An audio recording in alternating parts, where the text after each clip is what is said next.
How 19th century sexism helped syphilis to spread. In the late 18th century, 1 in 5 Londoners contracted syphilis by their mid-30s. Syphilis would initially cause mild discomfort, such as a rash or pain in urination. Many people hoped it was just the clap and would have begun by self-medicating for many weeks with various pills and potions. There was certainly a large market for these. However, most people would find that this failed to alleviate symptoms. Instead, the disease would progress to a secondary stage of syphilitic infection. This would produce debilitating pain and fevers lasting weeks and even months, which could not be ignored. Women during the 19th century were expected to ignore all knowledge of the disease. This taboo only encouraged the spread of the disease from men to their wives across all classes.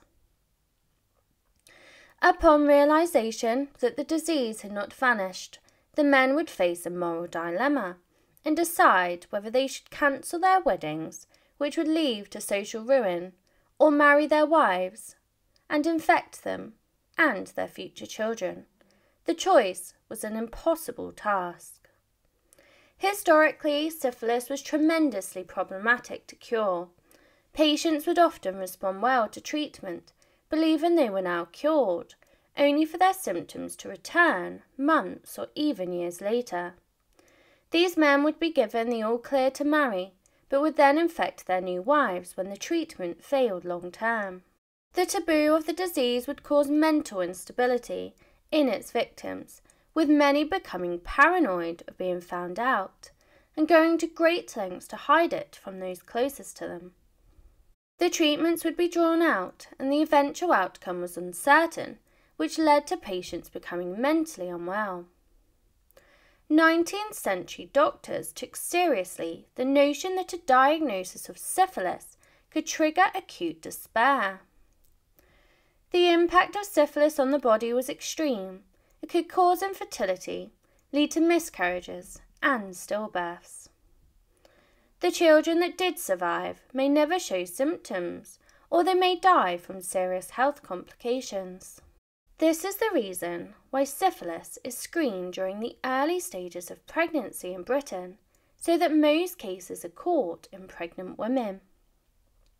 However, infection was common during the 19th century, with parents and children impacted.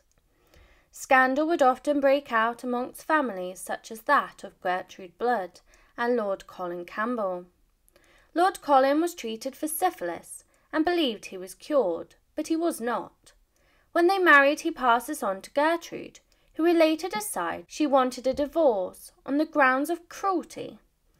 However, a woman needed to prove adultery, cruelty, desertion, or bestiality.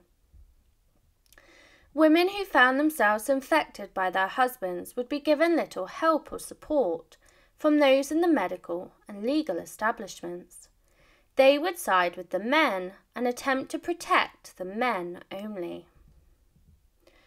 Women patients often would not know that they had been infected because their doctors would withhold the information from them. She would only know that she was ill. She would not know why. Doctors use confidentiality as a way to excuse their behaviour. If they disclosed the woman's disease, it would highlight that the husband also had it. The couple would be treated by the doctor, but once the obvious symptoms disappeared, the husband would decide to terminate their treatment to avoid the wife becoming suspicious. A man's desires were prioritised over the women's. It was thought that the women may become hysterical if they knew, and make the husband's life difficult. The men would be the one paying the doctor's bill, so his interest took priority. Ignorance was equated with innocence and purity, and the cost all too often was the woman's health. As the number of women doctors increased, the diagnoses were a lot more transparent, and they would discuss a patient's medical health with them. We would condemn this behaviour in doctors nowadays, but back during the Victorian era, doctors were in a legal and professional bind. If they had disclosed this information to its female patients, they may have faced dismissal, and worst case scenario, they could have been sued for confidentiality breaches. British medical professions believed that prostitutes were the primary carriers of infection, and by the 1890s, people believed that it was spread by affluent men who exploited working-class women and infected their own families. The threat posed to women like Harriet and Gertrude became the focus of a campaign spearheaded by the New Woman movement. Young, affluent, and unchaperoned, the New Women rallied against sexual hypocrisy and demanded that women have knowledge of and control over their own bodies. Syphilis was the first new disease that was found after the invention of printing. It didn't take long for the newspapers to roll out various scaremongering papers, and the news of this new disease spread quickly and caused panic among the public.